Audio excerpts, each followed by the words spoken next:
Today is the last lecture of week 5, section 3 of BEDS 001. We have already discussed culture, different components of Indian culture, and also values underlying Indian culture. Today in section 3 of week 5, we will be discussing values in curriculum, application of values, and value conflict. What do you mean by values in curriculum? Before we talk about values in curriculum, what do you mean by curriculum? Curriculum would simply means the syllabus that you have to teach the students in an institution, in schools, in colleges, universities. So, what is values in curriculum? Teachers are very important and central part of how to inculcate integrate values into the curriculum in all subjects. While teaching language and literature, there are so many values which are underlying the poetry which are to be elicited. Let me repeat again. When we talk about values in curriculum, we are talking about how teachers play a very important role to integrate values in the curriculum in all subjects. For example, when teachers are teaching language and literature, the values underlying prose or poetry are to be elicited. For example, a particular poem would be talking about where hard work is good, where greed is not good, where helping others is good. So, when a teacher teaches language and literature, he or she plays a very important role in bringing out these values in the poetry or in the prose. Then also in creative writing, during English classes, during creative writing exercise, the teacher can help the students to get in touch with the deeper self and to be authentic and reflective. So, when we talk about values in curriculum, it is up to the teachers to bring what is values from these curriculum. It should not be just coming to the class and reading the lessons and just teaching what is there on the book. A teacher should go beyond what are the subjects, that is, the teacher should bring about the values which are in the poetry, in the subjects, and also during creative writing, during English literature, grammar classes, the teacher can bring about what is called a reflective attitude of the students so that the students can develop what is called values which would determine how he or she will behave with others, member of the society, and how his values would be instilled and developed in later part of his or her life and also in the current situations. Through history lessons, students appreciate and acknowledge their past heritage.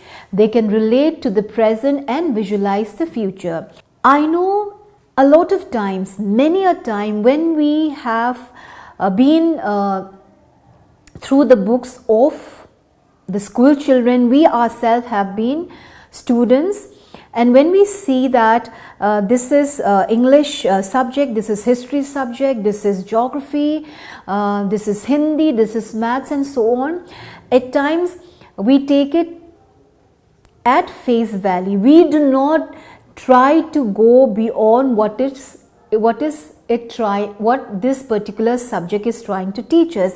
Many a time students read the subjects from examination point of view. They just read the subjects and say, and according to them, a lot of time they would say that, okay, I have to by heart this subject, I have to read the subjects, and in the exam I have to get this marks, I have to pass in this subject. At times the values underlying the subjects is not, it does not come out, it's not reflected. So the teachers have to bring out these values when they are teaching these subjects. For example, through history lessons, Students would appreciate and acknowledge their past heritage.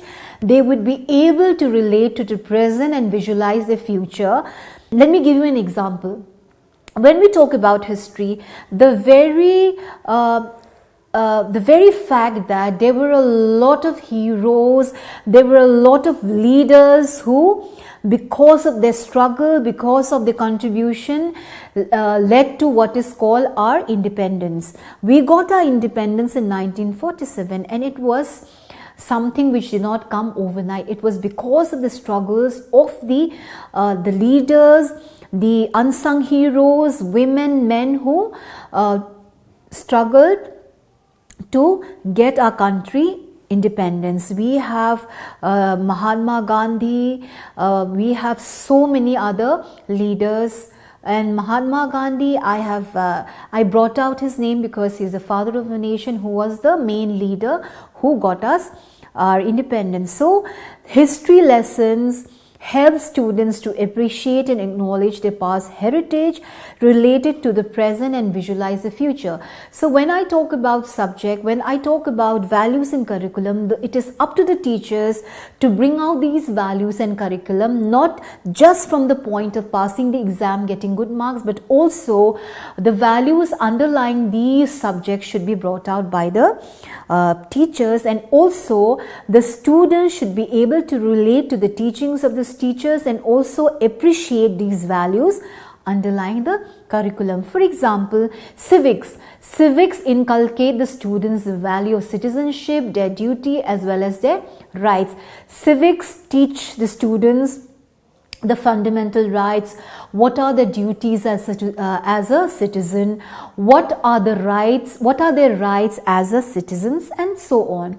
In geography, student can focus on sustainable development, issues of protection of the environment, interdependence, sharing of natural resources, discipline, verification, perseverance, values which can be developed through science, technology and mathematics. So when we talk about geography, in geography, students can focus on what is called the issues of protection of the environment, and also the interdependence of natural resources.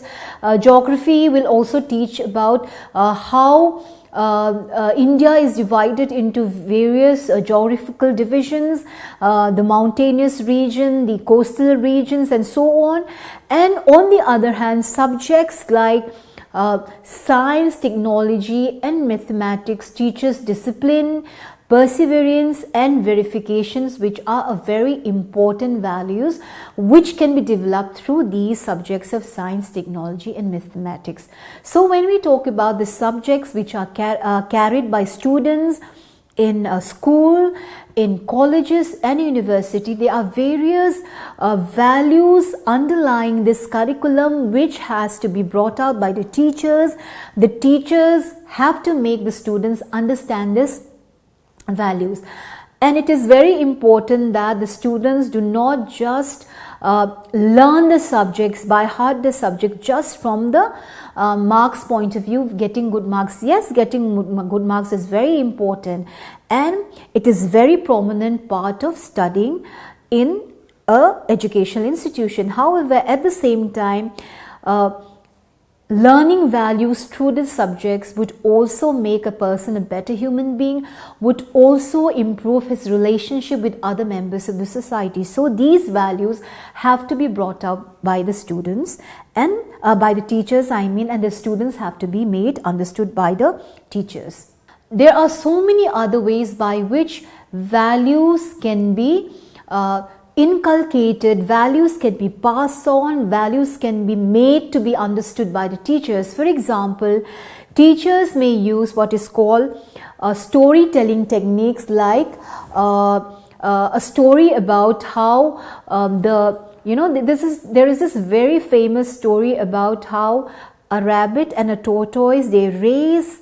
The rabbit looked down at the tortoise because the tortoise was very slow, and there was this race competition, and the rabbit thought that he is going to win, and then he was resting in the middle of the race. However, To his utter surprise, the tortoise won the race, which shows that you should not be overconfident, you should not look down on others. Hard work and perseverance pay. So this is a example how teachers can use the story about perseverance, about patience, about respecting others, and also in various other forms like make excursions, make trips, picnics to local places with educational values. You can take students to places which have historical significance. You can take students to places which have beautiful monuments. Talk to children about the past and how they can relate the past to the present, and also have debates, discussion, and also dramas, have drama classes, have portrayal of dramas will also, acting in dramas would also bring out values in students, and a lot of values can be instilled through debates, discussion, dramas, and also through discussions, debates and dramas. It encourages students to work together and provide them with opportunities of self-expression and analysis. So when we talk about picnics, when we talk about visiting historical places, when we talk about organizing debates, discussion, and also organizing dramas, making the students participate in dramas, we give the students opportunities to work collaboratively, to work together, in spite of the differences in terms of their caste, creed, religion, in spite of their religious background that is coming from different parts of the country. When they work together in dramas, it encourages students to work together without any prejudices. And also when students take part in debates, discussion, it provides them with an opportunities of self-expression and also analysis. When teachers have to assess students, teachers need to observe their behavior and responses in school and out of school situations, and assessment can be done by the students themselves and also by the peers. So assessment is very important in terms of how a student is developing. So when assessment is conducted, assessment can be done by the teachers as well as the peers. So when assessment is done by the students themselves and the peers and the teachers as well, it gives them an opportunity to see in which field they are lacking, because these are the mediums through which a person can assess himself or herself through the eyes of the teacher, through his or her own eyes, and through his or her peers. So it is very important to assess students from these mediums, and through these mediums there would be what is called, they would not be biased, because when a peer assess you, when a teacher assess you, when you yourself assess yourself, there will be a very fair assessment of your character, of your personality, and you will be able to improve on areas which you are lacking. So assessment is also another important activity which the teacher should encourage, and assessment should be done by the teacher, by the students as well, the student himself or herself, and also his peer group. When we talk about application of values, we will talk about application of values with a case study. This is a very famous a true story of a dancer by the name of Sudha Chandra. Sudha Chandra, from the age of 3 years, would dance on her own, and by 5 years she was enrolled in a dance school. Let me repeat. This is a case study of a dancer by the name of Sudha Chandra. From the age of 3 years, she would dance on her own. She was very interested in dancing, and by 5 years, she was enrolled in a dance school. She soon became a famous dancer. However, what happened was tragedy struck. On May 2nd, 1981, Sudha was badly injured in a bus accident.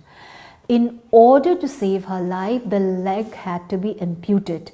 6 months after the amputation, Sudha got an artificial leg, but moving this leg was often painful as she tried to dance. The pain became very severe. Due to friction of the skin of the amputated leg and the artificial leg, she was not able to dance like she used to dance before. However, what she did was she endured pain, she tolerated pain and continued to practice her dance. On January 28, 1984, she gave her first public performance after the accident, and it was a great success. This shows the bravery, the commitment that Sudha Chandra had to Indian classical dance of Bharatanatyam, and from this, the values of courage and determination can be reflected through these from the case study of Sudha Chandra. Her family gave her enormous support for her to dance and also assisted her in developing her talent from the age of 5. And however, it was the family who played a very important role, but it was Sudha herself who did not give up her interest in dancing. The accident never allowed her to give up. She had determination, she had courage, she tolerated all the pain because of the accident. She danced with, in spite of her leg being amputated. So this example of Sudha Chandra can help us, can also make us aware of why the values of determination, courage is so much important. Values not to give up on life, because if you don't give up, if you have courage, if you have the courage to face any life situation, you will succeed one day. Then another example is the American president Franklin D. Roosevelt. A very famous American president, Franklin D. Roosevelt. He was known as one of the greatest presidents in American history, leading the country through many tumultuous times. He led his country during difficult times. However, what happened with Franklin D. Roosevelt did not let him lose hope. He also had the courage and the bravery to face this particular situation. And what was the situation that Franklin D. Roosevelt had to face?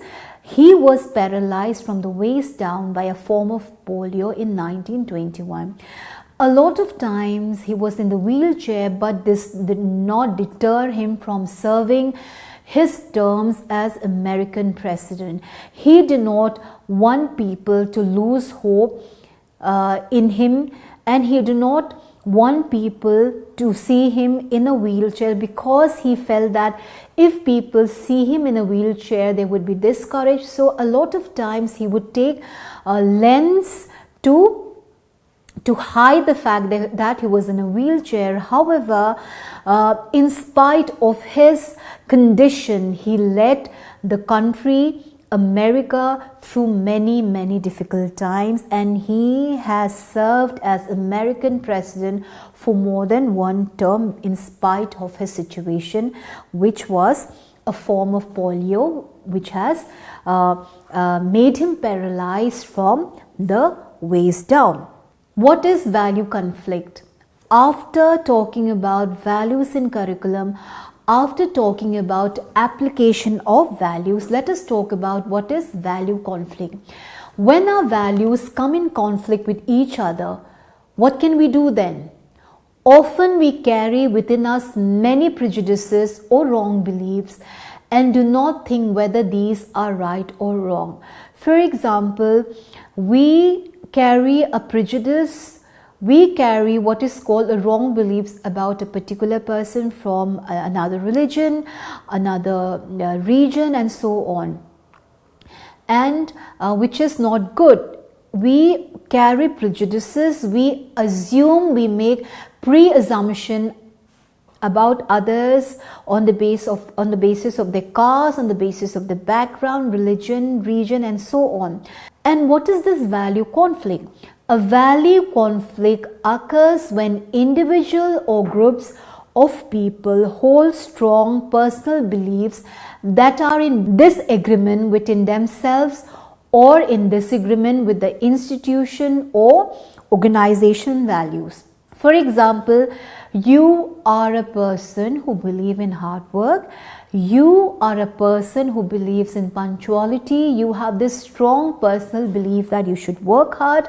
You have to complete your work in time. You have this strong personal belief that you should be punctual to work. But a lot of other people in your same organization may not believe in this, in your beliefs of punctuality, in your belief of working hard and so on. So it is when certain values, the values that you believe in, your values, the values that you believe in comes in conflict with others because they are in disagreement with the values that you believe in. So a lot of time there would be disagreement, a lot of time there would be a lot of misunderstanding between individual and groups because of these value conflicts. So at times it may lead to such an extent, at times the disagreement, at times argument can exist to such an extent that individual or groups may come face to face. There might be a lot of confrontation. So it brings about what is called disharmony in the institution. It brings a lot of disharmony in the organization. So what do you do when value conflicts occur?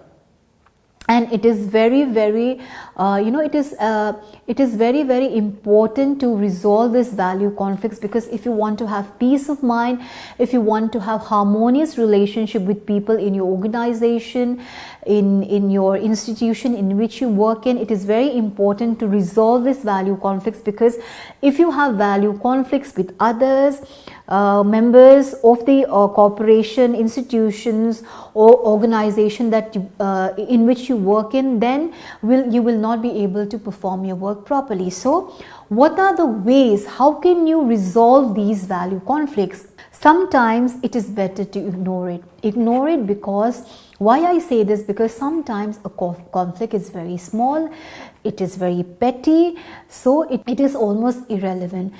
So it is better to ignore it. At times a person may just in the height of his anger may just bluntly say something which is not good. However, this may be because he was very angry at that moment, and it is something which is very petty, it is something which does not hurt your dignity. So it is better to ignore it, and it is better to say, yes, he was angry, because he was angry, he had such this thing. So it is better to ignore it when it is irrelevant. Then another way to resolve conflict is you address it.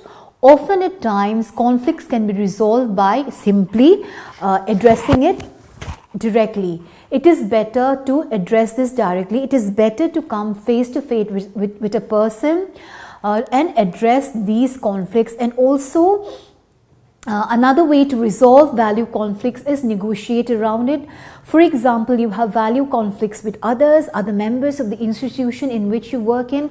Then what you can do is you negotiate around it, you mediate through it, which means that you negotiate the best possible solution and come to terms with it. That is, it should not be it should be a win-win situation for all, because if you do not negotiate, if you do not address it, if you do not mediate it, if the value conflict is really big and relevant, it may not help you to work peacefully. So it is better to address it, to negotiate or mediate through it. So it is very important to do this, to work peacefully and harmoniously in the institution, organization in which you are working in. So when we talk about value conflict, when we talk about what is called application of values, when we talk about what is called values in curriculum, it is very important that these values are inculcated, these values are reflected in your daily lives, because by reflecting, by inculcating and by following these values, you would be able to become a better members of the society. It will enhance your personality development. It will also improve the relationship between yourself with other members of the society. So it is important that these values are learned, these values are inculcated, and these values are followed.